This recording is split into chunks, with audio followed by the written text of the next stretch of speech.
Good evening, welcome back to Gooner Fanzine TV in the shadows of the Emirates.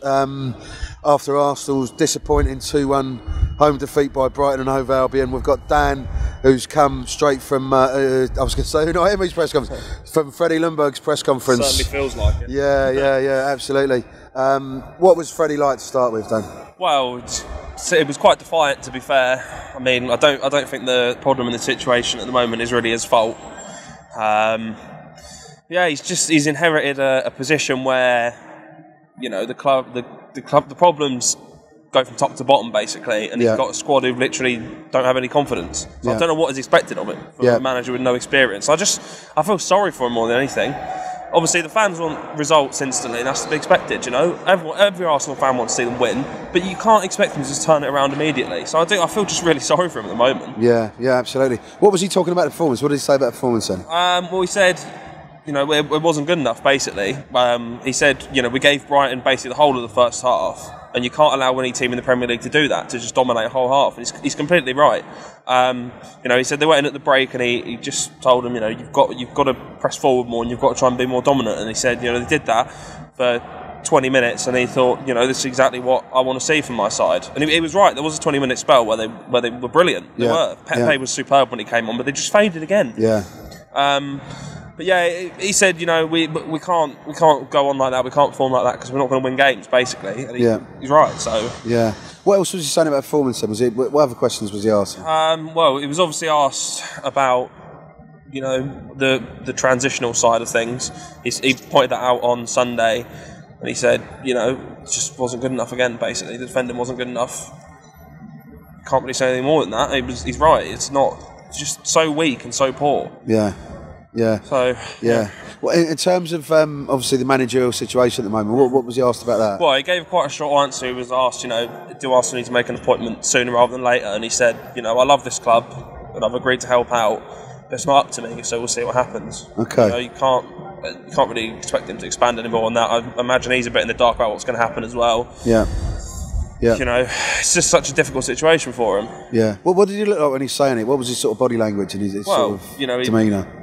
Just seemed quite confident, quite defiant. You know, obviously he wants to turn things around and get things right, and you know, he was sat up straight, wasn't slouched over. You know, seemed like he was ready to fight and turn things around. So that's a positive sign from, you know, a night where there's plenty of negatives. Okay, positive body language. I've got to ask, just in terms of the sort of Paul Scholes sartorial sort of row, what was Freddie wearing? Well, Freddie was wearing his club suit that he'd been fitted for earlier in the week, but almost as a shot back, he had a jumper on underneath his jacket, which I found was quite funny. But, a little dig at Paul Scholes, Absolutely. Anything else? Anything else you want to add in terms of Freddie's presser? Well, just, you know, patience, basically. You know, we've got to be patient. He's not going to turn it around straight away. And yes, you know, you can question his team selection, things like that, but he's got a squad who just have been directionless for weeks and months and have got no confidence. And, you know, he's someone who's not got enough experience at that level, and he can't be expected to turn it around straight away. He just can't be. Honestly, I feel so sorry for him. Like, the players have really got to buck up their ideas now. You know, we blamed Emre for long enough, and rightly so, but we didn't look enough at the players and say, you know what, you've got to pull your weight here and sort things out yourself. Now you look at them and you think, well, was Emre the problem? Or is it the squad that Arsenal have got at the moment? Have they got enough big characters in there? Have they got enough leaders? Have they got enough people who are going to stand up and be counted when it's needed? Have they got too many big egos in there? There's a lot of problems, and there's got to be some kind of solution and find out what is wrong and why it keeps going wrong, or else, you know, there is a serious chance they will be relegated. They're 5 points off the relegation zone now. Doesn't bear thinking about, does it? Really? I know, but it's the right way to be looking at it. Well, not the right way, but the way Arsenal fans should be looking at it. You know, we should be worried looking over our shoulders. 10 points off the top four, 5 points off the relegation zone, says it all. No wins in 9, worst run since 1977. I mean, where do they go from here? I don't know. Absolutely. Just talking in terms of press conference, obviously Graham Potter led Brighton to an impressive 2-1 victory today. I came across him when he was manager at Ostenson's at Arsenal. I was very impressed by him. He was asked about that when as Ostenson's manager. What was he saying? He said, you know, as a person I've grown and I've improved as a manager, and the Arsenal team that I face today is better than the one I faced then. You know, he said, it's always nice to win here, and I hope that next season they schedule the game on a Thursday night, because obviously, on a Thursday as well, as was tonight. So yeah, a bit jovial from him, but I don't think it's a case of Graham Potter's a managerial genius when it comes up against facing Arsenal. He's a good manager, don't get me wrong, but it's just a continued sign of Arsenal's fall from grace. Yeah, absolutely.